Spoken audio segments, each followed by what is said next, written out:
Gérard Nabilave est connu pour quelqu'un qui utilise souvent des propos déplacés. Vous le connaissez souvent quand il était secrétaire général, porte-parole plutôt du parti CNDD-FDD. Il est quelqu'un qui déteste la vérité, qui aime utiliser un discours mensonger, un discours manipulateur. Bref, c'est quelqu'un à qui on ne peut pas faire confiance. Je demande à tous les Burundais de ne pas l'écouter, d'ignorer ce message. C'est un message qui risque de rouler tout le monde dans la farine, qui risque de décourager même ceux qui voulaient prendre le vaccin de ne pas le prendre. Or, le vaccin fonctionne.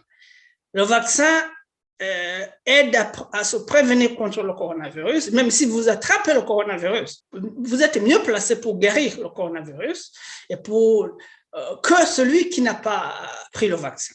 Il faut écouter les professionnels de la santé. Qu'est-ce qu'ils nous disent? Ils nous disent que si vous avez pris le vaccin et que vous attrapez le coronavirus, ça arrive que vous attrapez le coronavirus alors que vous avez été vacciné, vous êtes vraiment presque sûr que vous allez guérir et les symptômes du coronavirus seront des symptômes mineurs. Alors, ceux qui ont pris le coronavirus, qui ont eu le coronavirus, alors qu'ils ne sont pas vaccinés, soit ils meurent ou ils ont des symptômes plus graves de la maladie. C'est la réalité. Il y a ceux qui n'ont pas ces symptômes, mais la majorité de ceux qui sont dans les hôpitaux, dans les réanimations, ce sont des personnes qui n'ont pas eu le vaccin. Alors, le vaccin fonctionne. Si on peut l'avoir, il faut l'avoir. Si on ne peut pas l'avoir, il faut tout faire quand même pour respecter les mesures barrières de l'OMS, pour se prévenir contre le coronavirus et essayer de ne pas contribuer à sa propagation. Le problème, c'est que nous avons des dirigeants dans notre pays, des ignorants, qui au moment où le coronavirus continue de décimer notre population, ils sont orientés ailleurs. Ils continuent d'organiser des croisades de prière et d'organiser d'autres événements qui contribuent à la propagation du coronavirus sur l'ensemble du territoire. C'est ça le problème.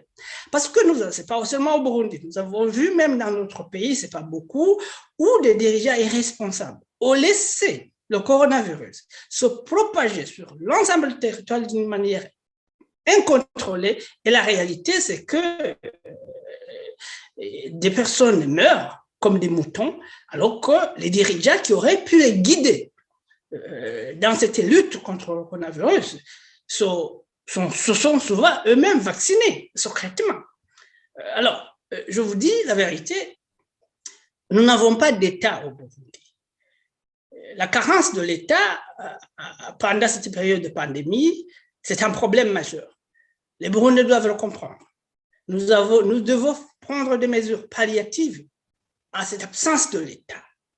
Nous devons sensibiliser les personnes proches de nous que celui qui peut avoir l'accès au vaccin, qu'il le prenne très vite, très rapidement. Celui qui ne peut pas le prendre, ne peut pas l'avoir. Il doit faire aussi des efforts dans le respect des mesures barrières de l'OMS pour ne pas être contaminé et contaminer les autres. C'est ça le message qu'il faut faire passer. C'est le message que nos dirigeants devraient passer, mais nous avons des dirigeants ignorants qui, en réalité, se préoccupent fort peu du bien-être matériel de la population. Nous avons des dirigeants orientés ailleurs. Bref, nous n'avons pas de gouvernement. Nous n'avons pas de dirigeants. L'État a disparu avec le CNDD-FDD.